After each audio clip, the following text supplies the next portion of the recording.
What's up, guys? This is DeAnna Lorraine, and you are on the New Right Network, and this is Make Love Great Again. I've got right here a very special guest. Why don't you introduce yourself? Hi, everybody. My name is Robert Patrick Lewis. Robert Patrick Lewis, and we will be right back. Don't go anywhere. Stick around. Back in 2 minutes.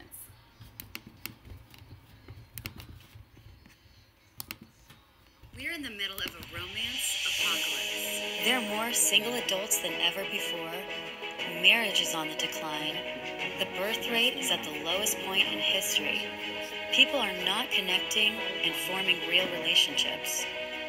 For the first time in human history, the very concepts of marriage and romance, God, the family, gender, and even our national anthem are under attack. Our American values have been slowly deteriorating and replaced with liberal, progressive values. We're in the middle of not only the romance apocalypse, but a war on our very souls. Speaking the truth is called hate speech. Patriotism is now called racism. Believing in God makes you a bigot. The current state of America is directly intertwined with the current state of our relationships. We are actively enslaving ourselves into a loveless, joyless, genderless future. Men and women of common sense and a moral compass need to wake up to the destructive madness that is being thrust upon us in the name of progressiveness and political correctness, and look ahead to where this ideology and agenda are ultimately taking us. And it's exactly what happened. We can make love great again. That's what they're trying to do. We can make America great again. But we need to remember who we are. We need to remember the spirit and the values that once made this country and our relationships so great. This is a struggle for the survival of our nation. And this will be our last chance to save it. This election will determine whether we're a free nation or whether we have only the illusion of democracy. And we will make America great again. What's up, everybody? I've got my very special guest here, Robert Patrick Lewis. Say hi. Hi. We're on Make Love Great Again. Thanks for sticking on. And if you are a newcomer, welcome to the show. And you can go ahead and click the subscribe button on the New Right Network so you get notified. And also go to my YouTube channel, which is DeAnna Lorraine 7. And that's where I have all my videos uploaded later. So welcome to the show. It is Friday, August 17th. I think it is. Yeah, August 17th. This month is flying by. And I've got a really special guest today. And the reason why I brought him on today is because things are getting a little crazy in the U.S. right now. If you haven't been paying attention or you live under a rock, things are getting really crazy. And there's a lot of talk about potential conspiracy theories. What's the state of America? What's true and what's not? What's fake news and what's actually the truth? And this guy knows a lot about it because he's actually he's privy to a lot of intelligence and he's privy to a lot of things that happen behind the scenes. So why don't you tell everyone a little bit about yourself, and then I'll go ahead and ask a million questions. Sure. Okay, so I come from a long military family. I grew up in Texas. I was actually going to be the first guy in my family that didn't join the military. My mom died when I was a preteen, and I went off the deep end for a while. Okay. And my dad had gone to a service academy, and when it got about that time for me to do that, he asked me, "You're not going to go to the military." I went, no, I'm not going to. Normal military. Yeah, I'm just not going to do it at all. So I went I went to college. I did my undergrad in Texas, and sophomore year of college, 9/11 happened, and that's where I went. Okay, well, I guess I'm not breaking the chain. You know, I realized that it was kind of my thing. What about 9/11 made you feel like you wanted to serve? Well, it had always been kind of the backbone of my raising. Grandpa was in the Army Security Agency. He was in every war from World War II all the way up to, with the ASA, he was in Afghanistan fighting the Russians in the 80s. And he had been in for 32 years. My dad had been a pilot. He was in for a while. Cousin, all kinds of people in my family have done it. So it was always a lingering thing kind of there. My dad, when he left the Navy, became a commercial airline pilot. And so seeing the airplanes crash into the towers really, it pissed me off. Disturbing, right? Yeah, it was very disturbing. So I went and I started trying to figure out everything I could. That's what I do. If I see something that interests me, I just research. I want to learn everything in the world about it. And I started seeing pictures of the triple nickel, the horse soldiers, the first ODAs in Afghanistan, the long beards, long hair, AK-47s on horseback. And my personality, I said, okay, well, that's what I got to do. So I just started trying to find out, how do I get there? What do I do? And I looked at the Marines, I looked at the Navy, thought about being a SEAL, thought about these different aspects. I knew that I belonged in special operations because my brain, just the way that I think, I'm a little bit rebellious no matter what, still at 38 years old. I try to buck the system every bit that I can. Yeah. So I knew I belonged somewhere in special operations. The Army had the 18 X-ray program, so I got into the delayed entry program, graduated from college. A month after I graduated, I went to infantry basic training, and then I went straight from there to airborne school and then started the Special Forces qualification course.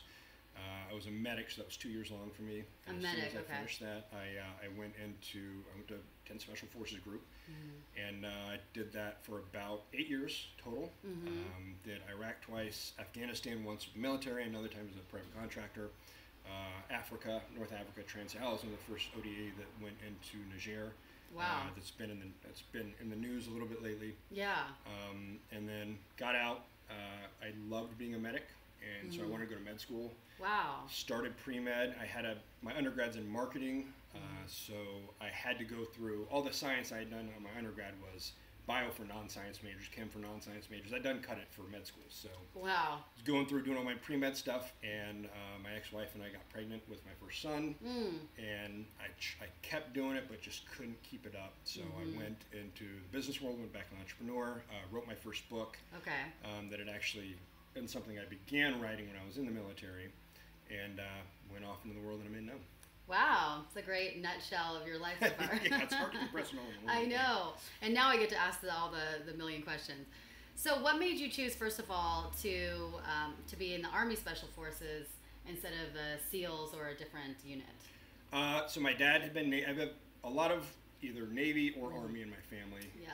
I looked at the Navy. My dad loved sailing. They really loved the water. But at the end of it, if somebody was going to shoot at me, I really wanted my feet on the ground. I wanted to be in control of what I did, not just be somebody on a ship somewhere that had nothing to do with it. If we went down, we went down. And do some people, by the way, not to interrupt you, but do some people get in fights or shoot people underwater? So there was the Bay of Pigs invasion. There was a team of SEALs that were actually swimming in to go take part of that, and some guards on a dock somewhere saw something weird, and they started tossing hand grenades into the water. And if you know the way that the dynamics of an explosion works underwater, it actually it makes the explosion much larger. Wow. So it bursts their eardrums and messed them up pretty bad with their internal organs. So there's stuff that happens, and I've never heard of a SEAL being eaten by a shark, but that's something that I just don't. There's that. Yeah, I'm okay with guys with guns, but sharks, I don't mess with. Yeah. Okay, so questions. How do you feel it's changed your life? If you were just kind of living an ordinary life, having a 9-to-5 job, versus what you did, which is go into the Special Forces and defend our country and have a lot of, there's a lot more work, physical labor and mental labor that you had to do. How do you think that's made you a better person or a different person? It definitely changes your perspective on the world. Two things that I think had the most impact. Three things. My dad, my time in the military, and having kids. Right? Each of those things really opened up the way I look at the world, changed the way I think about things, where your priorities lie. Yeah. Being in the military, it gives you a kind of better understanding of organization and the need to just finish. You've got to complete every mission. No matter what it takes, and we had missions that would last multiple days. You don't stop, and you do not stop until you accomplish the mission. Period. That's a very good skill to have for life. Yeah, but it also taught me, spending time in Iraq and Afghanistan and Africa. You see some of the worst that humanity has to offer, both in people that are just and evil incarnate, and also just some people that really get the short end of the stick, and they're in Niger, the poorest country of all countries in the world that aren't failed states, and they have absolutely nothing. It's still a dream of mine to take my kids there at some point and show them, like, this is what it could be. Yes. Thank God every day that you're in America. Yes. Because it can be very different. So it puts everything in context. I have I've worked a couple of regular 9-to-5 jobs, and you hear people complain about the late night, or maybe not getting paid enough or whatever. And that must be funny for you. Yeah, it is, because at the worst, I ate today, I'm going to sleep tonight, and nobody's shooting at me today. Yeah. Right? So everything is in perspective. Yeah. And that it brings me to the question of the millennials and the younger generation. There's a lot of them. Well, I'm technically a millennial, but a lot of them are very entitled and very, anti-American. They're taught this to be anti-American and hate America. And I always say to them, just why don't you pack your bags, move to Nigeria or move to Somalia? How much better will it be over there? Go for it. They never move, of course. Right, of course. But it just drives me crazy because they have no sense of gratitude, no sense of patriotism, and no sense of appreciation for what this country is actually giving them, right? And the opportunities they have. How does that make you feel? Someone who's actually lived in other countries and served and know what it's really like for them. So millennials are an interesting group. Being in marketing for a very long time, millennials, people were just trying to figure them out, like understand what they wanted. And so I learned all these different things that marketing surveys tell us about millennials, and different senses of entitlement and different kind of perspectives on the world and what they want. And I finished my MBA recently, and I had a millennial, or token millennial, Shobin, in my class, and he completely shattered everything that I had learned about it. Wow. He bought me a 45 hat to wear around here in Los Angeles. He was extremely pro-Trump and supportive, and he's Indian. That's right? rare, so, though. Yeah, well, his whole family, that's something that I really learned from talking to him, is it's not as rare as you would think. People want you to think that immigrants hate Trump, immigrants hate America, and anybody, other countries hate us, and that's something that I saw firsthand, is that while the news will tell you that people in other countries hate us, they love us, right? They do. People cheer us in Afghanistan and Iraq because they knew that we were there helping them. Even Iran, right? The youth of Iran loves America. They love wearing American branded stuff. They love drinking Coca-Cola. It's just the old guard that, our old guard and their old guard are fighting, but if you could get everybody, maybe 40 years old and younger together, we love each other. Right? It's just it's what we've been taught, and it's not entirely true. Yes. So I think millennials the same thing. There's people try to lump them in this big group. I think they mean well. They're still young. Some of the things that we've learned about what they work, they only want to work and spend money with a company that they feel gives something back, right? So I think that's a very important part of just seeing they're not willing to put up with what their parents did. They want a better world. They want, if a company's going to make a bunch of money and make their money, they want it to be doing something good. So that's positive. Yeah. That's positive.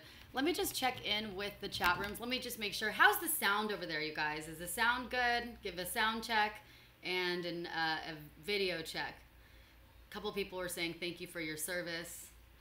And thoughts on the Me Too movement? We will be talking about that, just not right this minute.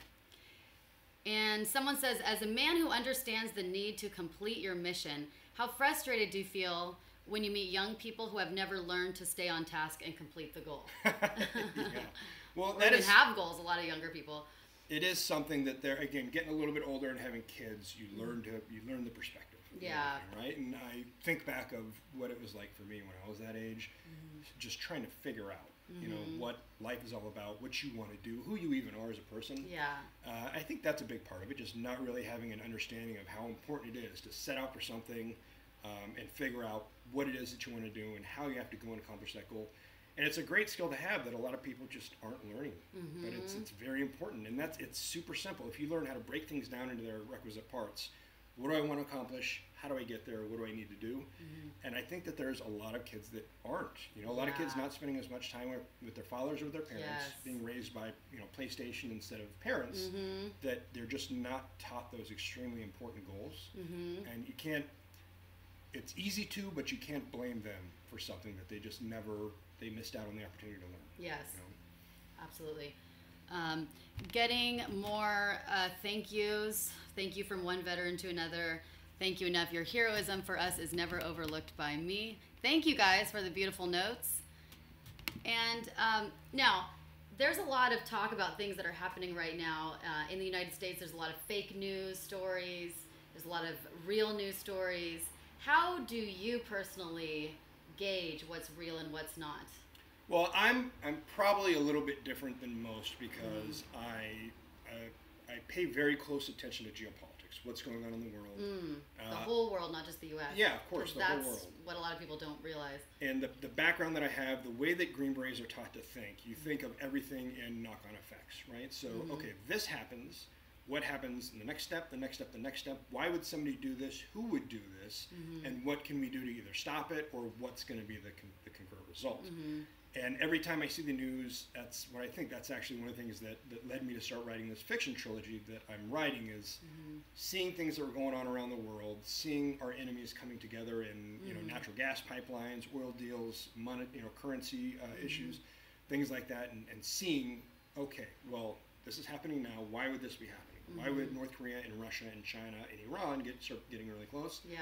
All of our enemies all of a sudden get into one place, like that That's never ends up interesting. good. What happens a couple steps down the road?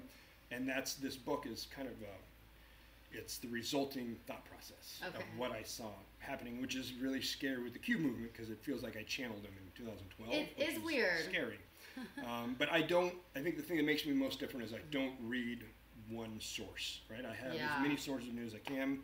I wake up in the morning, I read the Wall Street Journal, I watch other things while I'm on the treadmill in the morning, and I listen to NPR when I'm driving.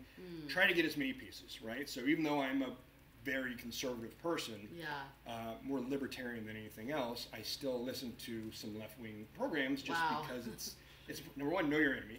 That's number true. two, it's just important to see, okay, if this is the message, what does it look like over here? What does it look like over here? Where's the truth? Probably somewhere in the middle. And unless you're getting it from all the different sides, you really don't know what the truth is. And that's a scary thought, but that's the reality that we're in right now. So no matter which side it is, we know that you're not, the news is it's a business. Right? Yeah. It's a business and entertainment industry. A propaganda arm. It is. Really. And they're in it to make money, and to make money, they have to get as many people bought in as much as they can. And like any classic, setting up marketing and branding for any company, they have to figure out what their niche is, and they're going to put everything towards that niche. So divide the population, figure out what part of the population is yours, and just push everything to them that they want to hear. Yeah. It's just like creating a television ad, right? You build it for the people that you want to be yours. And it's scary, but I try to take in as many pieces that I can. I throw it through these lenses of my background and the way I was taught to think, and try to figure out what the reality is somewhere in the middle. Right. I believe in the Constitution, very much so. How do you think Trump handled the immigration crisis, and what do you think, like with the whole kids in cages and separation from family and everything? Yeah. I believe personally that if you're that worried about your child, you probably shouldn't risk and play Russian roulette and bring the child across the border. Right. Who's the immoral one? Who's the irresponsible one? I would have to say the parent, not our government who's trying to enforce the immigration laws. How do you feel about that whole thing? Well, the even scarier part, so as a parent, right, my number one thing is the kids, right? Yeah. Because kids are a blank slate. They have an entire life ahead of them. Yeah. They can do anything in the world they want to do. It's up to us to screw it up, right? Yeah. The thing that got me, and this, pay attention to the media, see the way they react to certain things. The DNA swabs, right? When the media started going crazy about that. Right. But those of us paying attention to Q understood that there was a meaning to it. And DNA was smart. Good. Brilliant, right? And now that they're finding out, number one, we know that Time and CNN, they placed completely fabricated stories. The kids in cages thing alone. Yeah. Completely fabricated. It was from Obama's era. But even the pictures, they knew the pictures were from a kid that was at some other event that wasn't any, and it was ridiculous. The pictures they put were from the Obama era, and of course, when they find out it's Obama's son, they stopped that. Yeah, but everyone still sees it as associated with Trump. It's already, the damage has been done with the brain programming. But the amount of adults that have come over with kids that are not theirs, that's terrifying, right? So we know some of it's human trafficking. Some of it is adults that they just thought they would have a higher chance of getting in with kids. Right. There was the one that just got caught that had been raping this young woman that had come with him the entire way, right? Disgusting. Yeah, and there were some that absolutely said, this is my kid, up until the DNA swab came out. They went, oh, okay, well, actually, and they're starting to find out a scaringly high number of kids coming across with adults are not their kids. Almost 50%. It's insane. Almost 50%. So we had a reason to want the DNA testing. We had a reason to be outraged and be heavy vetting. And every time that we get proved right and Trump gets proved right, of course, they don't acknowledge it. They don't acknowledge it.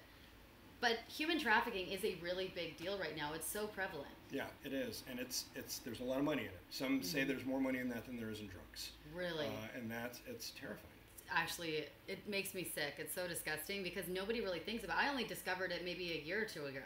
Right. Well, and that's one of the things that Trump did was he started shining a lot of light on things that typically had been kind of under the radar for a lot of people. And bringing all of them together into one place and really starting to get the full picture of what's been going on. It's terrifying, but it's necessary. Yeah. Right? Because we can't move forward unless we actually know the actual reality of what's been going on. Right. Yeah, and that's, I think the way he's been handling is great. He knows the MSM is the enemy. I think he knew in his election that the MSM was more of an enemy than Hillary Clinton was. It was his worst enemy. Which and is true. The way that he has brought them down, that he has opened the people to start actually seeing just how much of a fabrication many of these stories are, especially about him. And it's become almost comical. It's become almost comical to see when something happens, the way that they yell about it. The Taos, New Mexico, the compound where the extremist was found training kids to do school shootings. Training kids to do school shooting. And the MSM, silent. Silent. If that guy had been an NRA member or even conservative in any way, shape, or form, it would be nonstop still. Nonstop. But he's not, so it's insane. And that story just got washed away. We don't even hear about it. All we're hearing about is Omarosa's supposed tape with Trump. That's what they want to focus on. Isn't that crazy? Yes. Who's the real enemy of the people here? It's obviously them. So that brings me to the QAnon movement. I started following him around January. Sorry, it's so hot in here. Yes. I started following him around January, and I was pretty hooked. Yeah. And there's right now, they finally made it to the mainstream media just a few weeks ago. So, of course, and he predicted that. He said once we get the mainstream media, it's going to be all fake news. This is a conspiracy theorist. This is just conspiracy. But my take on it is it's not, I don't really care who the person is that's posting it or who the people are, whether it's, real or not. It's about the information. The information are all backed up by facts, right? Yeah. It's easy to research this information. It is. Well, and I think that, if nothing else, the fact that the Q movement, number one, there are a lot of people that think it's part of Trump's dissemination of information to get to the public because he knows he can't through the MSM. Yeah. He's got Twitter, but he knows that Twitter, there's issues with that, right? So it is a back channel to find people that are highly intelligent, that are researchers, that are motivated. And the thing that a lot of the people that try to say that it's a LARP or say that it's it's not true or whatever, they're missing the complete picture. Yeah. I think the most important part is that the Q movement got people to open up, not believe everything they're being told at face value, especially when the MSM pushes a narrative with zero evidence. Yeah, zero evidence. And then pointing people in the direction, and that's, Praying Medic said it great. It's, the first cult where nobody knows the leader, and he's not telling you what to believe. Yes. Right? The point that he's just saying, hey, go look at this. Hey, how does Nancy Pelosi and Maxine Waters, how are they multi-decade millionaires on a civil servant salary? How reconcile? How do you figure that out? He asks all these questions, and he has us research and find it out for ourselves. And that's it. He got people to open their eyes again and understand we are not being told the full picture. Yeah. And I think that it's beautiful. It is beautiful, and I think it's interesting because, they've never thought that this would last so long, and they constantly try to discredit it, and then constantly try to say, oh, this person is Q, and, they find some random person. But they still don't get it that this has been a monumental movement because we don't actually care who the leader is. Right. There's no face, it's on just a random channel on 4chan. It's just information, no frills, and it's just basically asking us questions and putting pieces together. And thousands of people, if not millions, from around the world are into this and waking up. It's really a wake-up movement, right? And I think that's fascinating. And the more they try to assassinate Q and the people who research him, the more I feel like there's credibility to him. I think that might be the very best case that they can make that this movement is true, and the information is true because they constantly try to discredit it. And they always discredit things, and they always say something is a conspiracy theory that's true. Right. Right. Well, and they'll take anytime somebody sets off on the fringe. So if you paid attention, there was the Arnon thing with the JFK Jr. Yeah. When Q went silent. And there are a lot of the media outlets that focused on that. that said, wow, look at this is so ridiculous. Even though when Q came back and started posting again, they said, no, that's not true. This is, there is only Q, right? Yes. But they'll take anything they can. Most of the Q experts that you've seen on the mainstream media, it's become readily apparent they've never read a single drop. If one or two, they've never paid attention because they find whatever they can, one thing, and they talk about it. They miss the complete totality and the macro review of what's going on. But they try to find whatever they can to try and make it look ridiculous. Yes. Which, if it were a LARP, that's not the position they'd have to take. They would be able to take the totality of his drops and show some kind of format or something else. They're not even trying that. You can look at the tactics that they're using to try and discredit it and realize that they're playing dirty pool. And if it were true and it was just a LARP, they wouldn't have to resort to those tactics. But they do. They all have the same narrative at the same time, every single day, all coordinated. They're putting an awful lot of energy into it, and it's just they're showing not only their true colors, but they're adding another proof of the veracity with which they're attacking. Yes, exactly. And every headline starts the same. It's the QAnon conspiracy theory, the fake QAnon conspiracy theory, and conspiracy theory. That whole term was used back in the McCarthy age, right? Where he was actually disseminating truthful information. Right. And it was an easy way to smear anyone who questions things as crazy, as nut job, they're a conspiracy theorist. And it's amazing that now, they have that title, but slowly I do see people waking up, and that's the positive. Some people saying, Contron Island. Oh, have you been? Any thoughts? He just wrote an amazing Q article, actually. You guys should go ahead and read it. It's on your Facebook page. Yeah. Right? And it's titled, What If Q Was Real? Or What If Q Is Real? It's it's on, you can go on the Heroes Media Group website. Heroes Media Group website. Just, you can just search Heroes Media Group, What If QAnon Is Real? And so that's the name of the article is What If QAnon, and the Great Awakening Are Real? And that's the way that I set it up. It was just a question. Okay, well, what if this is real? Questions. Yeah, questions, right? But outlining, I knew that there are a lot of people that are just never going to spend their time on 4chan, 8chan, Reddit, Twitter, right? And the way that people have been programmed is to only believe news that comes from either a big newspaper or a person, a journalist sitting at a desk on CNN or one of the other ones. And unfortunately, a lot of those people in the public will never come to Reddit, Facebook, or Twitter to get their news, right? Yes. So I wrote the article kind of to them, right? So there are a lot of people that are the anons that, they stay anonymous. But one of our own memes in the Great Awakening has been anytime the news says, an anonymous source says, we know it's BS, right? So a lot of these people aren't going to take an anonymous source's word completely for it. Yeah. So I wrote this article, used my name, wrote it out to them using the proofs that have already been proven, and I linked it with articles that have come out in the mainstream media, right? And it's crazy when you actually look at that, and that's, I think, the issue with the news is a lot of these pieces have existed out there, and Q shares an awful lot of articles on his own, but nobody's ever put all these pieces together. Yes. Right? And I think, like Clinton Cash, I just finished that book. It was a great first time that anybody ever really pieced together the totality of what they had done. Dinesh is awesome. Yeah. And this is, it was an article written to the people that are maybe on the fence or have never even heard about it, that will never go to any of those places to get their news, showing, okay, well, this is what Q has said. Here's the reality. Here's where it was printed in Politico or the Wall Street Journal or whatever. And I linked all these articles so that people that maybe wouldn't believe something they saw on Reddit could read this article and they go, okay, well, I might not read if I see it on Reddit, but here's an article from Politico. Oh, wow. Okay, this is real. Yes. And they're trying to kind of nothing to see here, shoo us away anytime somebody goes that way. So it's a long article, but I included a lot of those links to where people can see, okay, well, there's a lot of pieces here that are adding up.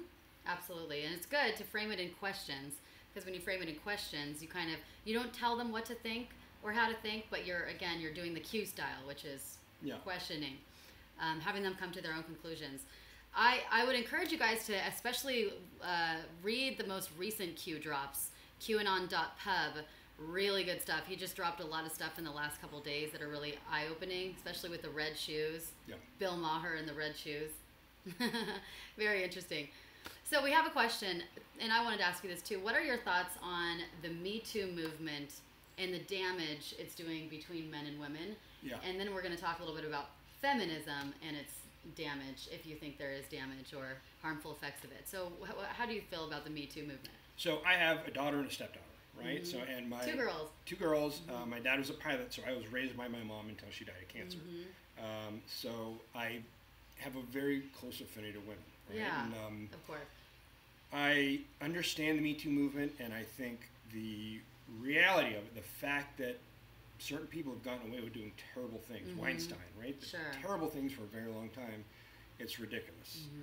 But the problem with it is, and we've found verified cases, that there are a lot of people out there, a lot of women that just have an axe to grind, Yes. that understand that they can use that, launch a baseless accusation against somebody, and a big part of that movement was people that were just trying to get even with someone. And they've found it numerous times. There have been several women in the last few years that have gone to jail for false rape allegations.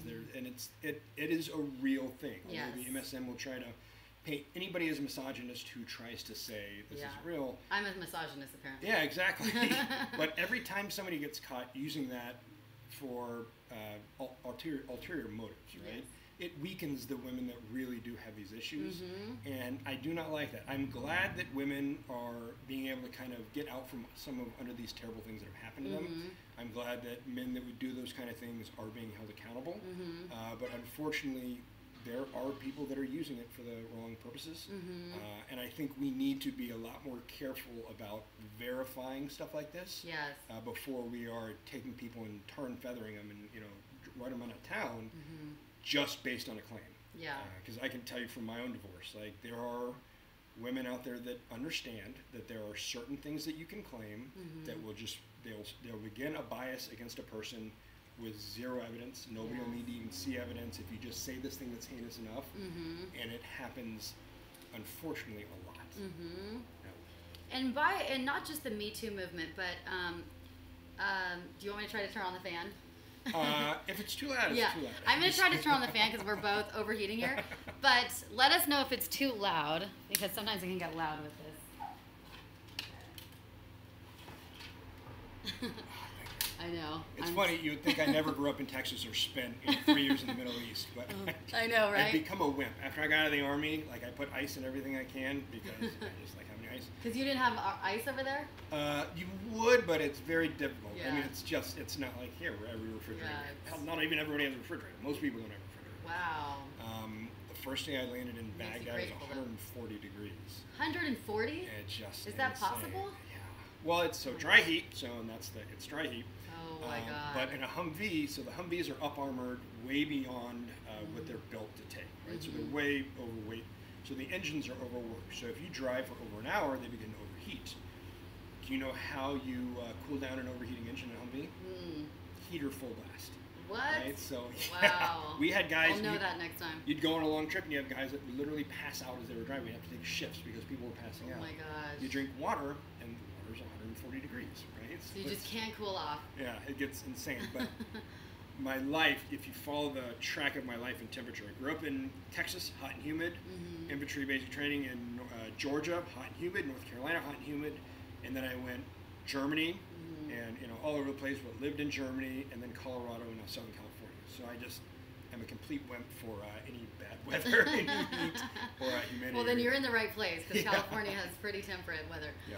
So, okay, on the whole, though, not just Me Too, but I would say the changes, especially from the 1960s onwards, there's been, more and more radical feminism. And I believe that feminism, and it's not just a belief, it's backed up by facts, that it is a cause of the breakup of the family unit. Yep. And it is responsible for alienating men and women from each other, and really turning people off to having healthy families and healthy relationships. Yeah. How do you feel about that? Well, again, through the lenses through which I view things, right? You look at, okay, this is happening. This is too prevalent to be an accident. Right? There's something that is causing this to happen. Yeah. And unfortunately, the media will never do a root cause analysis against something that is doing what they want, right? So why would somebody want that ultimate objective of destroying the family structure, the family unit? Why would somebody want that? If you've ever read The Prince by Machiavelli, I'm a big fan of Machiavelli and Sun Tzu. Just love The Art of War and The Prince are beautiful. Okay. One of the things that he says in The Prince is the wise ruler will seek to make his people as dependent on him in the state as possible. Only once he does that can he trust them. Okay. So you look at that, and it's scary, but the left, it's like they've taken The Prince by Machiavelli as their blueprint for a lot of these things they do. So if you want people to be completely dependent on you, what do you do? Okay, well, the old family unit had husband, wife, kids, one worked, one didn't work. Okay, and that's just the way a lot of our society, and there is, a lot of our society is just built to where men have certain jobs, women have certain jobs. If a woman is raising a kid, it's very difficult for her to have a job. Yeah. Right? I mean, it's much more beneficial. It's been proven to stay at home, at least while the kids are of a certain age. Yeah, and it's better. So study after study shows the kids grow up to be more well-adjusted.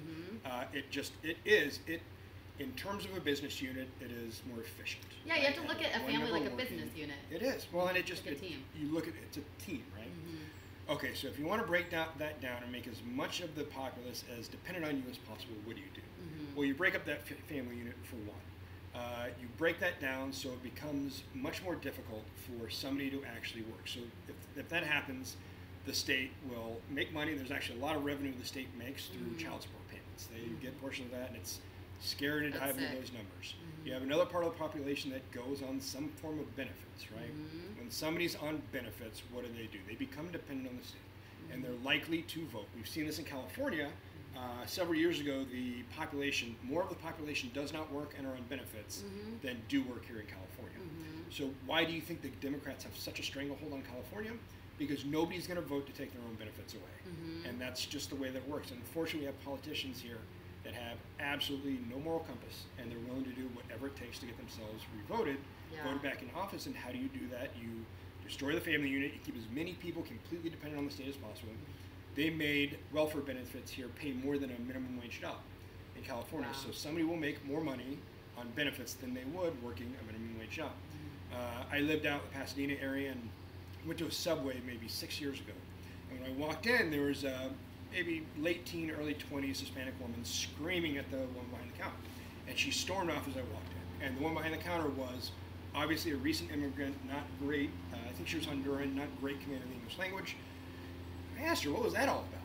And she said, that woman was screaming at me, telling me I'm an idiot because I work here and I work in another, so I have 2 jobs that I hold down, and she was telling me that she gets, the state pays for her food, they pay for her car, they pay for her kids, they pay for her groceries, and she was telling me I'm an idiot for working. And it is that's the mindset of that. It is. Well, and that's what California has built, right? And unfortunately, there are a lot of things that can subsidize that, but they've met that, right? The black population has given a lot more support for Trump lately, right? You see that starting to come out. 36% now, 36%, right? 36%. And you have people like Kanye and Candace Owens that are very vocal about that, and actually are starting to get a big following of people that really see, okay, the Democrats have promised us all these things for decades, and they've never actually done anything. They only come every 4 years and say this, and then they disappear. And and it's like, what do you got to lose at this point by voting red? Yeah, and it's scary to again look at the greater picture of these things and begin to understand. Okay, this isn't happening on accident. Why would this happen? How would this happen? And then what is the next couple of steps that happen after that? And it's terrifying. It really is. So that's I firmly believe that the destruction of the family unit was on purpose. Yes. That it was done for political purposes. And if you look at the family court system, if you look at the way the MSM portrays it, the way a lot of movies now, the guy is an idiot. Right. And bumbling, clueless. The wife takes over and handles everything. Right. It's horrible. And I'm not saying that we should go back to Leave It to Beaver. I'm not saying that everything needs to be. That was nice too, though, wasn't it? It was, but I mean, I do believe society always has to move forward. But I believe that the way that we're moving forward with destroying the family unit is the worst thing we could be doing. It's bad for kids. Yes. I mean, you look at the really studies, bad. what happens to kids when they grow up. It's bad for their adjustment, for their learning, for everything. Yes. And yet they keep doing it. And we're not changing it, and it's for a very disgusting, very sinister reason. And they even wrote down their this plan. You know, it was part of like the Communist Manifesto. Even it was number 45 was cause promiscuity and easy divorce. Yeah. And then there's a social, cultural Marxism step-by-step plan. And every one of these plans have dictated in there that breaking up the family unit and removing the father from the family is essential to the destruction of our Western culture and destruction of America. And it's just falling right into play. So it's not even a conspiracy theory. I mean, it's written down. And you have some firsthand experience with this, right? Yeah, I went through a pretty nasty divorce for about 3 or 4 years. And I've been, since the divorce, I've been going through just a bitter custody dispute. And it's insane. The last 2 times we went to court, the judge here in Pasadena wouldn't even read the stuff that I submitted. And I had evidence that she was not letting me see or talk to my kids on their birthdays, that she was not answering the phone at our times, that she made it nearly impossible for me to plan my life because I planned my time with the kids above everything else. And she would wait until literally the last minute, sometimes hours before I was supposed to pick them up, to give an answer on whether I could have them or not. And I had all this stuff verified. No way. Judge wouldn't even look at it. Wouldn't even look at it. Wow. And scarily enough, it happens a lot. I'm writing another article, The Left's War on Fathers, and I reached out to a bunch of people in the fathers' rights movement, and the stories that I'm getting from other men about what have happened, it's disgusting. It's beyond disgusting. And the legal system I wrote about that a lot in my book, and I talk about that a lot in my show because it's so discriminatory towards men. Yeah. It's funny when I hear women complain about women have it so terrible in America, and women need to have equal rights and equal pay and everything. Women are actually much more privileged and powerful in America, and it's men that are discriminated against, especially in the legal system. Right. I mean, there's so many thousands of stories just like yours or similar to it that, they get their kids taken away and they can't even see them, or they get, they have to pay alimony for years, even though when the wife cheated on him, right? There's so many things that make a man really not want to even get married or have a family these days too, and a lot of people are choosing to opt out. Yeah, and until the things change, maybe. That's another big part of it, like the reasoning for pros versus cons. Yeah. Right? There's a big disparity between the two now, and there are a lot of men that just are saying, okay, I don't want to have to deal with this. And it is scary because it will destroy our society. It will destroy our society. Like strong families are essential to our society. Our founding fathers said that, right? Yeah, and they, to your point earlier. I'm going to close this window because there's a gardener, of course, right now. To your point earlier, they outlined each step. They do outline it, right? Yeah. But anybody who talks it or claims is a conspiracy theorist and just crazy research. Fringe. But it's all there, step by step. Yeah. They told us what they were going to try to do, and they're doing it. And they're doing it right in front of us. But nobody wants to do an iota of research, though, of course. Well, our journalists, our investigative journalists, right? They'll say, no, there's not an attack on the family. Believe that.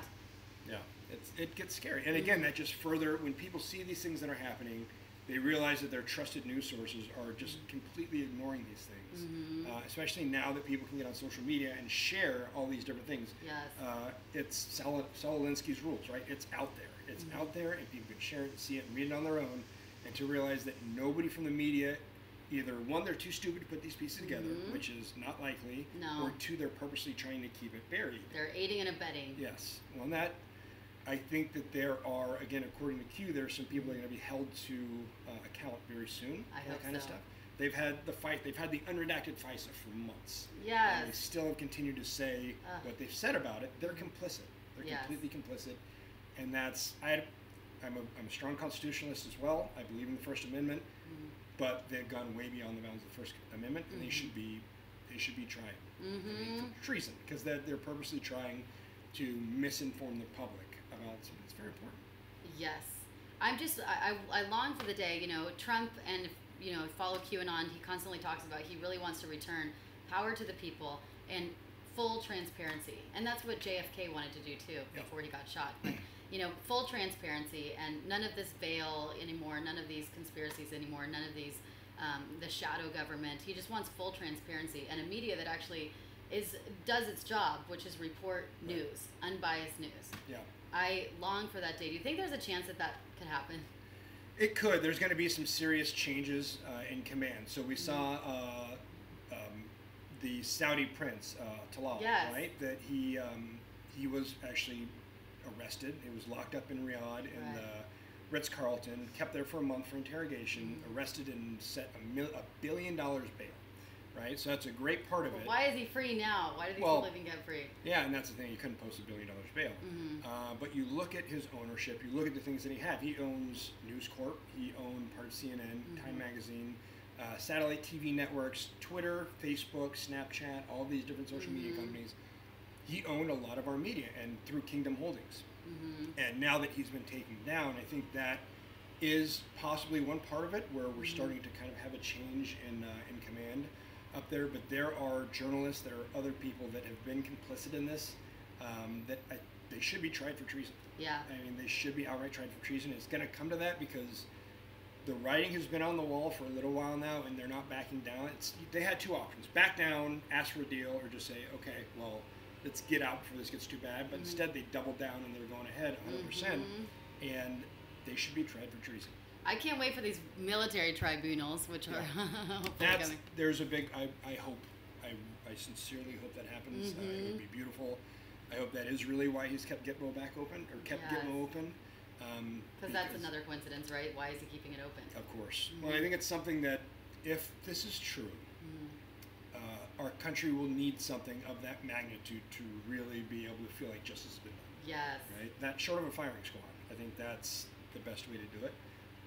And some of these things that they've done, and it's not alleged.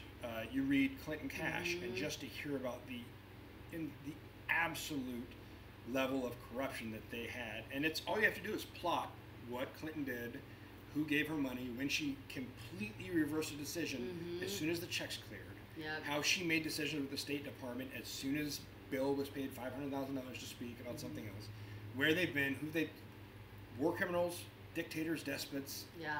It's insane. Yeah. And just plotting the verified stuff that she did, and to see that she was never held accountable for corruption or treason, that in and of itself shows you that there is something like the deep state that exists. Yes. The fact that she could do that everybody could know that she did that, and never prosecuted. Yeah. Right? The email scandal, breaking her government Blackberries with a hammer. Yeah. Right? Really? And she got nothing to hide. You sure about that? Just John Brennan, Clapper, Comey, aren't they all just a joke? They are, but I think they're finally being held to task. I think a lot of them were so brazen, and because they had so much faith in the enormity of this protection syndicate they had. And they thought for sure Hillary would win, right? And she wasn't supposed to lose, right? Yeah. That was the big thing. They never thought she would lose. They thought they'd be protected. As soon as she won, everybody else would get elevated, and the tentacles would go deeper and wider, and they'd be okay. So they were sloppy. That's beautiful, because now it's going to be their downfall. Yeah. All these things that they used against other people are being used to kind of wrap them up and put them away. Yes. But there's still a lot of people that just don't want to believe it. And that, in and of itself, just the inability for people to, it's a preponderance of evidence. Yes. Right? The amount of different dots that we have that, when put together in a matrix, it shows an insane web of lies and deceit and corruption. But there are a lot of people that, no matter how much evidence you have, CNN tells me Hillary was good, Trump's bad, and that's it. And they will not budge. Sheep. Yeah. That's why I feel like the one thing that would really unite our country is if this stuff just really came out in the open, not alleged, but it was factual. People did start saying the pedophilia, the the cooperation with Hillary Clinton and the news anchors and everything. And if everything on that Trump has been talking about actually did come out in the open, and they did, the military tribunals did happen, that would unite the country like no other, because we all have a common enemy, and we all have a common kind of savior in a way, and what's the point, and we know that, wow, all these petty differences, black versus white, women versus man and everything, they were all just made up, they were fabricated to keep us divided. Right. That's how, if you want to conquer a populace, you have to divide them at first, take them out pieces at a time. When I see all this race baiting and everything going on, I just get so frustrated, because it's clearly just a tactic of divide and conquer, and they don't see that. Right. Well, even calling Antifa a counter-protesting group. Yeah, right. Anti-hate group? Really? Because they're the ones throwing stuff and beating people up with bike locks. So to your point, yes, I completely agree that this stuff needs to happen, and there are a lot of people that are very impatient, especially people that have been following Q for a long time and want it to happen now. But this New Mexico, the judge in Taos, New Mexico, that let the guy free on a signature bond. The guy had been caught They had ritualistically murdered a child. They had other children they were caught training to go and do school shootings, right? Yeah. All that was caught, and the judge in Taos, Bacchus, Yeah. let him go on a signature bond, which means he didn't even have to post money. What right? does a signature bond mean? Signature bond means it's just so in a regular bond you pay $100,000 bond, you got to pay a percentage of that and get go. He didn't have to put up any money, and if that's not collusion, I don't know what is. well, and that's the point. You think about that. That was one tiny piece of the puzzle in New Mexico. Right. Now look at Hillary Clinton, James Comey, Clapper, all these different people that the amount of money that would be paid to get them off the hook is much greater than this guy in New Mexico, right? And so I think that's the thing with a lot of people that really want to push, do it now. You have to understand, and Q said this more than a couple times, until all of the old guard is cleaned out, until all of the corrupt judges, people at DOJ, FBI, CIA are cleaned out, there is no way to bring those people to justice. That's because true. you'll either have somebody take them and completely botch the investigation like Strzok did with the Anthony Weiner laptop, right? Or you'll have them get into a population and, like happens in Afghanistan and Iraq all the time, just happen to be let go. Right? Yeah. Or they'll get to the sentencing phase, and because of our double jeopardy laws, if somebody's tried for something and a corrupt judge lets them go, or the prosecution or somebody fumbles the prosecution on purpose, and they're like, oh, you cannot try them again for that crime. So he has to clean house, completely clean house before we can do any of that. And it's so careful, if he rushes something or does something just to make people feel like things are happening faster, the whole thing could go down. Yeah. So you have to attack it from the side and cut the strings and everything. You can't just attack it like a normal enemy. This has got tentacles running so deep. Yeah, but I think another great proof is the 50,000 sealed indictments, right? Yeah, so there's normally less than 50,000. 2,000 in a year. We got 50,000 by August now. And the fact that John Huber, the fact that they appointed somebody out of D.C. that we knew, if those following Q knew that months in advance, that had already happened before it became public knowledge. It's amazing. To see what those are, to see that happen, I think that it gives me a lot of faith, right? Because it's an exponentially higher number than normal, and there is something happening. And you take all these other pieces together, and you see what they are doing. How many Supreme Court justices he's appointing, how many federal judges he's appointing, all these different things that they've been setting up. The number of CEOs and politicians resigning and choosing. It's like an unprecedented rate of CEOs resigning. Yeah, something is happening, and it's just not. I don't believe in coincidence. There's too many little things coming together that are serving the same ultimate objective. Yeah. But we got to be patient. You got to be patient. Yeah. A vet-to-vet question. Thoughts on AFEM for Contra War vets, 1979 to 1992? AFEM. You'd have to remind me on what AFEM is. I don't know what AFEM is.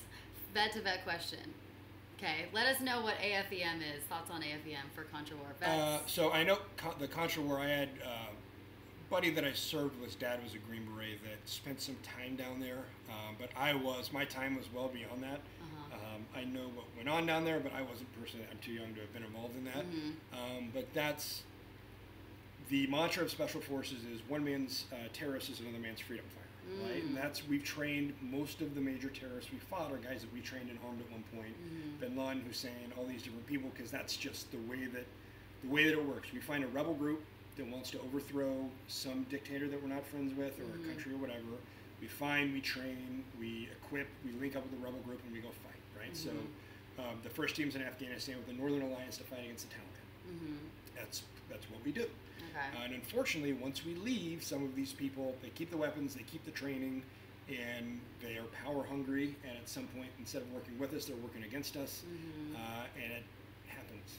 And it's happened all over the world for a very long time, but it's the way our foreign policy works, the way that it is. When you can't have an American fingerprint, we help rebel groups accomplish our objectives. And they don't stay friends. They don't always stay friends. Sometimes they do, but they don't always. It's just an issue that comes with it. Okay. And he did clarify Armed Forces Expeditionary Medal. Do they not serve? I'm not clear. Did they not serve? Did they not give the Expeditionary Medal for the stuff in Central America? I'm not sure either. Yeah, I'm not completely up on it. And Anderson Cooper, someone said, thoughts on Anderson Cooper? Well, he grew up in a Luciferian family, right? Well, he's a Vanderbilt. Vanderbilt, He's a Vanderbilt. He went to Yale or Harvard, And he's a very interesting one on his own, right? So you know, if you know about Operation Mockingbird, where in the 70s or 80s, director of the CIA was taken in front of a televised congressional hearing and admitted to having agents that were submitting pieces to all of our major outlets, and it was found out that they had people in the leadership of all of our major news and journalistic media. They said that they stopped it, but then, so take Anderson Cooper. He is admitted to spending 2 summers working with the CIA while he was in college. He graduated college with a degree in political science, 0 background in journalism. He's a Vanderbilt, right? So what do you think the Vanderbilt family would rather have? A politician or a journalist? They want a politician. That's what they want to do. Yet, after that, he decides to go into journalism with no background in journalism, but 2 years working for the CIA. Right. What's more likely? What is more likely? That he just felt like he wanted to go into journalism, or somebody told him that that was his job to go into journalism? And if you look at the things that he does, the stories that he promotes, so it's just propaganda. It's propaganda, and that's he's a good-looking guy. You know, it's really easy to just want to believe him and want to follow him. But again, just all you got to do is scratch the surface on the things that he says, the outrage that he fakes at a lot of different things. Him, Rachel Maddow crying. Oh my God. Yeah, I heard a rumor that Rachel Maddow's mom was Janet Reno. Really? Yeah, and I haven't been able to verify that, but somebody told me that. Which would be hilarious, because she was one that cried on air because of the kids in cages, where her mom was the one who led the, or planned or approved the operation for Elian Gonzalez, the Cuban kid that was pulled out of his house in the middle of the night. So there are just a lot of strange things going on. Anderson Cooper, I don't trust him as far as I can throw him. Me neither. But he has a very trustworthy face. He does. Which is like a lot of these psychopaths, you know, like they have very trustworthy faces. And Rachel Maddow, you know, is pretty trustworthy looking. But, you know, you have to think about, like, really just research their background. Yeah. That will tell you everything. Well, just look at what they do. And what they do, Look at what they say and what they do. And if it adds up, it just doesn't add up. The amount of outrage that they present for certain things. And just with little facts. And that's it. They don't, it doesn't seem like there are any facts anymore. If they don't, number one, if journalism doesn't present actual evidence, then just, okay, I can't, that's just a rumor. Yeah, it's a rumor. Yeah. Why are we playing telephone on a national scale? Yeah. So, let me see, was there another question here? Back to just a little bit more about the family unit. What do you think that men need, especially men and women, but what, you know, how do you think that a boy growing up when he is not, you know, having a close relationship with his father, you know, because there is a war on fathers going on right now. There absolutely is. They are trying to systematically remove fathers from the family. And I was just at the men's rights movement conference a few weeks ago in London. A lot of the top leaders in that movement, and you know, it's there's real effects for boys, and I think this is why we have a lot of the soy boys right now, and a lot of boys that are lost and without a purpose these days. They don't have that masculine role model to guide them like we used to have back in the day, right? Yeah, and it is very unfortunate because kids need both the masculine and the feminine influence. It's the yin and the yang, right? Yeah. Any one of those gets too far out of balance and you have nothing but trouble. You need both. You need mothers, and as much as the left will tell you that men and women are the exact same, they're not. Nature has told us, society has told us it's different for a very long time. Yes. Right? And that's obvious. It is extremely obvious. And you look at parenting, just look at parenting styles from just in a normal dual parent household. There is just a different effect. There's a different, so for me, all the guys that I know that have daughters are just suckers, right? It's just, my daughter owned me from the second that she came out. She just knew she had me wrapped around her little finger. It's very difficult for me to be strict with my daughter. And my son, I can get too strict on, right? Okay. But if you look at the way nature sets it up, men are usually have an extremely close bond with their daughters. Mothers usually have an extremely close bond with their sons, right? And so we have these opposing forces that it evens out in the end when you have a father that cannot punish his daughter, but a mother that can. And you have a mother that cannot punish his son, but a father that can. Because as much as we don't like to believe it, for me, especially being divorced and only seeing my kids sometimes, it's very hard for me to be the strict guy. But I really, that is the most important part of parenting, I believe. And unfortunately, with the destruction of the family structure, that's the way that most the majority of families are now, is dads that are only allowed to be there part-time. And so It's very hard to be the strict one. Right? I know. It very much is, but I think that's the thing that you have to, as a father in that situation, be constant, right? Yeah. So always be the same. Be present when you can. So one thing that and I'm doing a lot. I'm trying to get my new business funded. I'm trying to find a new publisher for my new book. I've got a lot of stuff going on, but when my kids are there, I turn my phone off and I put it away. Good. I just absolutely not. When I have kids, it's time with my kids. I cherish that time above anything else. And that's what you have to do. And unfortunately, there are a lot of fathers that would rather pull out Facebook or Twitter and play around, or they feel uncomfortable punishing their kids, or they just want to let their kids do whatever they want because they want to be the fun dad, because they only get a little bit of time. And that's, I think, the worst thing in the long run for the kids. Yeah. Because they need constant, they need structure, they need that strictness. They in childhood is when you're learning. What can I do? What can't I do? What is a consequence of doing things that I shouldn't do? And if you're failing and not teaching that, it's going to have disastrous consequences for a long time. And kids will grow up and be very thankful for a parent who taught them the right way to do things. Totally. Especially when they become an adult and they work, or they have to go set out on their own or do whatever they're going to do, and they know the rules of life better than their friends whose parents didn't. So that's my biggest suggestions to fathers out there in the same situation is be constant, be present, and remember that you have to be strict, because even though it's choose the hard right over the easy right, it's harder to do, but it will have the longer lasting effects. Very well said. My parents were divorced when I was 9, and my dad, because we saw each other infrequently, he did take on that. He almost felt guilty being really strict with me and asking me so much about my grades or things like that, because he's like, well, it's not my place anymore, because she lives full time with her mom. And I wished when I got older he would have just been the same, because he's like type A. He's a very strict guy normally. And when I'm with him present, he asks about those things and he's strict like. But I wish that he had done that like regularly when we were not living together, because that was during my formative years. Right. You know? And I think that's really good advice. You know, just because you're divorced doesn't mean that, you know, somehow ejects you from being the parent still. Right. You know, you're still the dad. But it is hard. I know. Especially when you only get that tiny window of time. But you just have to keep in the back of your mind how important it is for the rest of their life. Yes. You know, it really is. That's the age that they're learning everything about the world, and it's your job to teach them. And how they crave that. I mean, you know, really, they don't want another friend or a Disneyland dad. They want a real dad with all of the strictness and everything that comes with a dad, which is they tend to be more of the structure. You know, they tend to be more of the discipline. And a lot of, you know, the media loves to paint it as, you know, the LGBTQIA family is just as fantastic and healthy as a regular family with a male and female.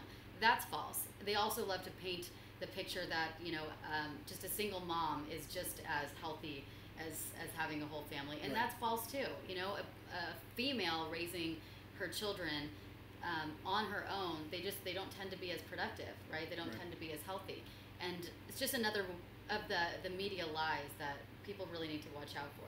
Yeah, well, again, it's a narrative that's accomplishing their ultimate objective, right? And that's the scary part of it, because when you look at it, you break down, if you actually look at the studies and the data of what is happening, you have to understand, number one, it's publicly available open source data on all these studies that have been done on kids that are raised by single parents, by a dual parent household, by fathers, you know, a divorced household where the father is present versus not present. You look at the data and understand, if you can go find that data online, so can every lawmaker, so can every journalist, so can everybody else, and yet they keep doing the things that every piece of data is telling us is wrong, is ineffective, and is creating disastrous consequences, yet they've doubled down on doing it. That alone should be enough to tell you that it's a nefarious purpose, right? How would a lot of guys in my community, and women, they do have hope in love.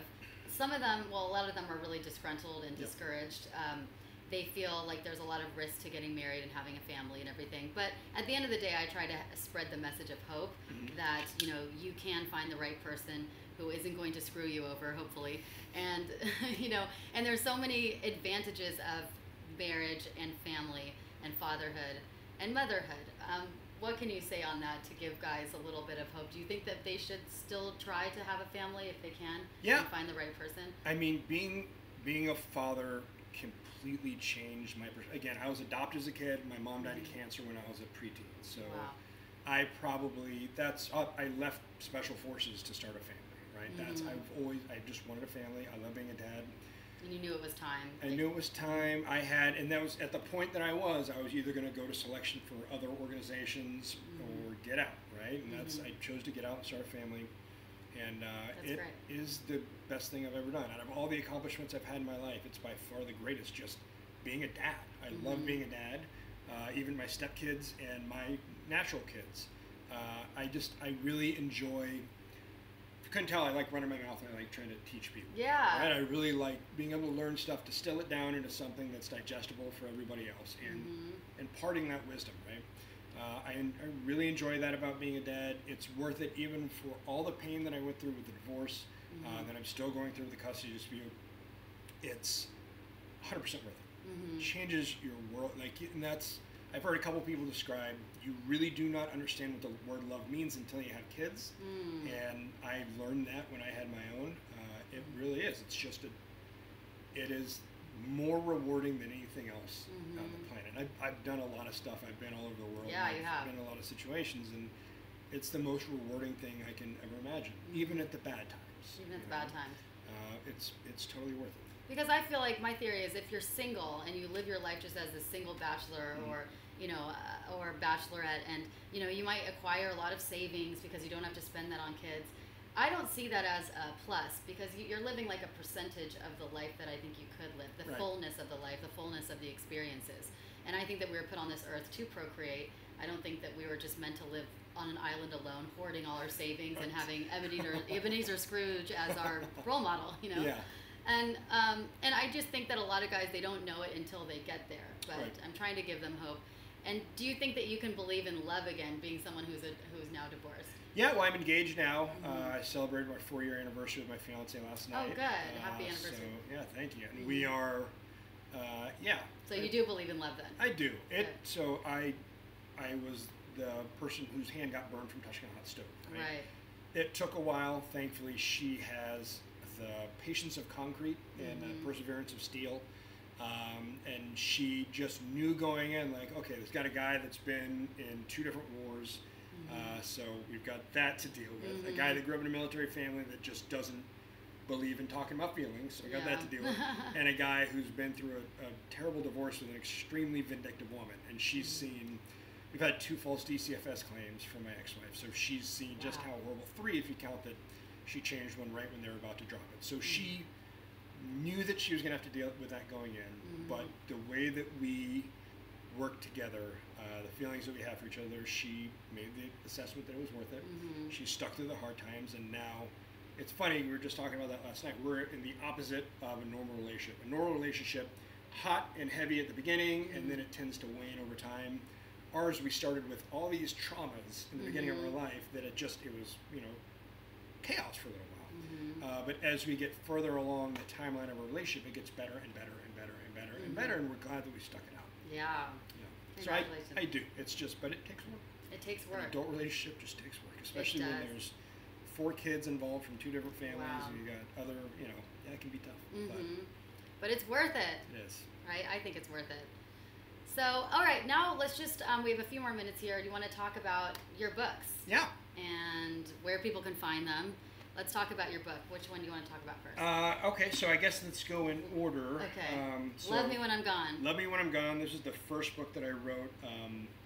When I was in Special Forces, the first day that I got to my first team, my team sergeant told me, you have your initial counseling. At the end of it, he said, start a journal because your life's about to get a lot more interesting. Wow. Great advice. Yeah, and I'm glad I did, and I started jotting stuff down. I was gone for about 3 years straight. And the book talks about it because all these chapters are based in these different parts of life where on a plane back from Florida, I was told, hey, you're going to Iraq as soon as we land. On the plane back from Iraq, hey, you're going to Africa as soon as we land. Hey, we're not going to be here when you get back, meet us here. And I was on a whirlwind for a couple of years.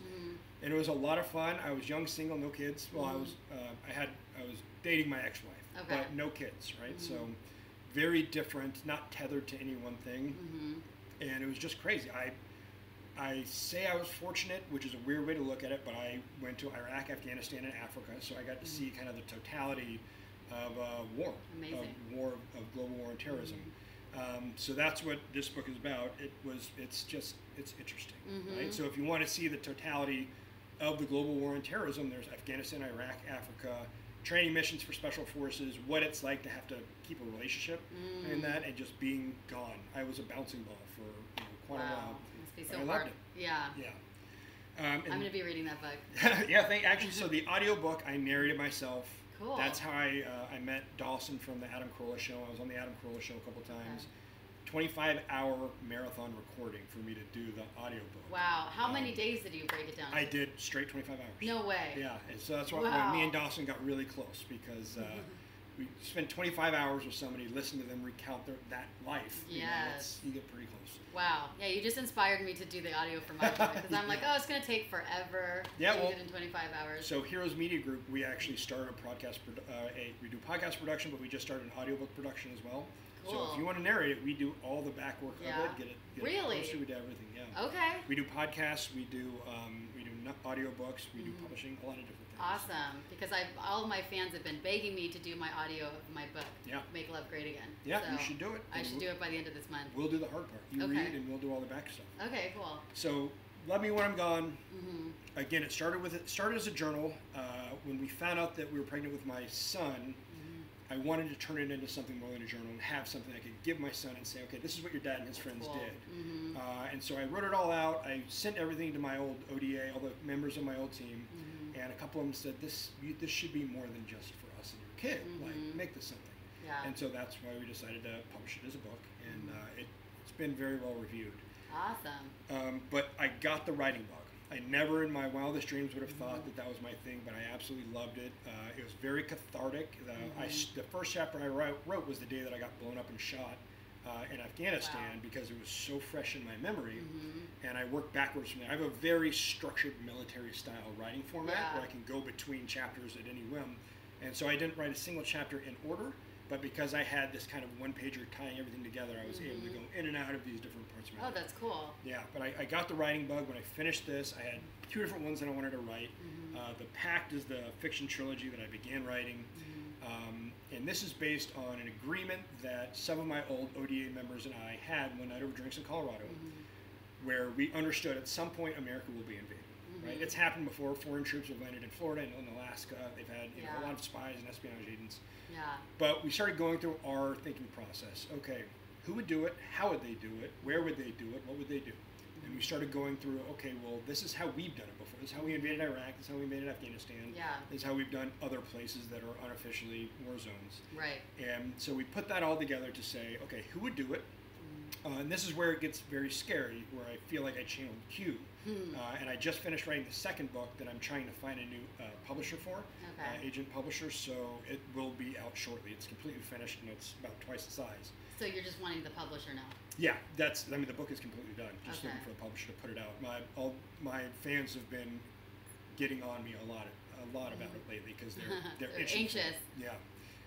But so we outlined who would it be? China, Russia, Hezbollah, all of our enemies, right? Yeah.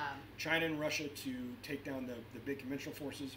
Hezbollah and Al-Quds, that would be the guerrilla warfare, right? So we do it the same way we do. Take down the power structure, take down the communications grids, start chaos, little guerrilla elements throughout the country, just setting off explosions so conventional forces can roll in through China and Russia. Interesting. And I set out, why would they do it? Okay, because we have resources. One day China wakes up and realizes we can't pay them back, but we have resources. China's been on a global resource grab for the last decade. Yeah. And so this first book is the first month after the invasion.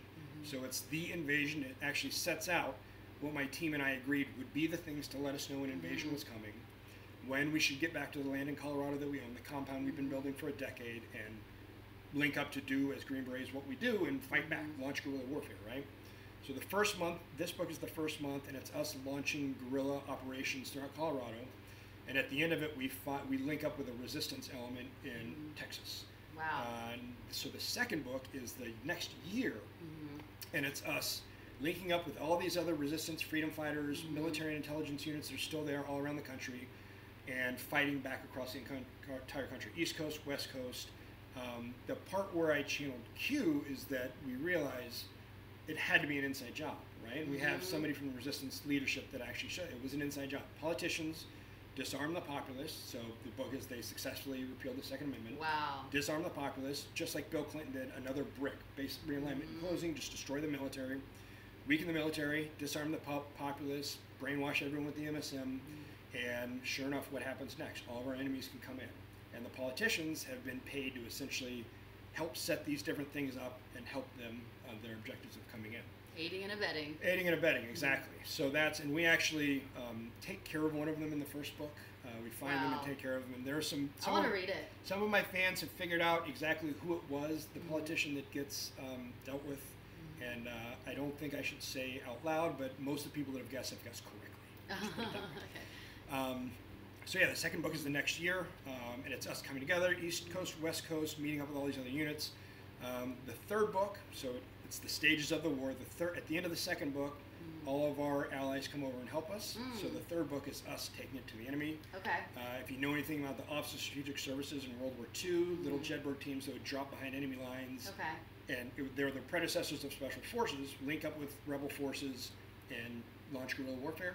So that's book 3. It's us going to China and Russia, the Middle East, and going to take it back to all of our enemies. And but so far you've wrote this one. Yeah, I wrote this one. Okay. This one was actually narrated by Mike Dawson from the Corolla Show. He's the voice of the Corolla Show. Okay. So if you go on Audible, The Pact by Robert Patrick Lewis, narrated by Dawson. Let Me When I'm Gone is narrated by myself. But they're both audiobooks have been pretty highly rated. People really like them. Dawson does a really good job, not just of narrating, but there's sound effects and there's musical score to it. And really? Yeah. Wow, I didn't know you could do that with an audiobook. Oh yeah, if you do it sound well, effects. Yeah. So we're and now the second one's done. Once I find the publisher, we'll start recording that one as well and get it out there. Wow, fantastic. You guys should all pick up these books and the audiobooks. I think I'm going to do a paper and an audio because I like to have both. Yeah, me too.